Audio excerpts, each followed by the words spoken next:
Esther learns of Haman's plot. When Mordecai learned of everything that had been done, he tore his clothes, put on sackcloth and ashes, and went out into the midst of the city and wailed loudly and bitterly. And he came as far as the king's gate, for no one was to enter the king's gate clothed in sackcloth. In each and every province where the command and decree of the king came, there was great mourning among the Jews, with fasting, weeping, and mourning rites. And many had sackcloth and ashes spread out as a bed.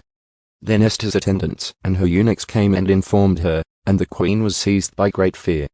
And she sent garments to clothe Mordecai so that he would remove his sackcloth from him, but he did not accept them. Then Esther summoned Hathach from the king's eunuchs, whom the king had appointed to attend her, and ordered him to go to Mordecai to learn what this mourning was and why it was happening. So Hathach went out to Mordecai in the city square, in front of the king's gate. Mordecai told him everything that had happened to him, and the exact amount of money that Haman had promised to pay to the king's treasuries for the elimination of the Jews.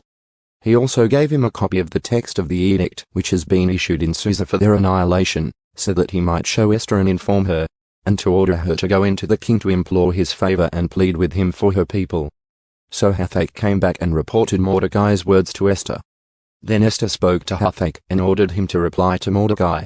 All the king's servants and the people of the king's provinces know that for any man or woman who comes to the king in the inner courtyard, who is not summoned, he has only one law, that he be put to death, unless the king holds out to him the golden scepter so that he may live.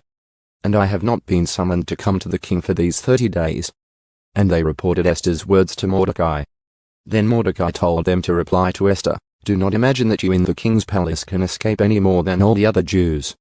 For if you keep silent at this time, liberation and rescue will arise for the Jews from another place, and you and your father's house will perish. And who knows whether you have not attained royalty for such a time as this?" Esther plans to intercede. Then Esther told them to reply to Mordecai. "Go, gather all the Jews who are found in Susa, and fast for me. Do not eat or drink for 3 days, night or day. I and my attendants also will fast in the same way. And then I will go into the king, which is not in accordance with the law.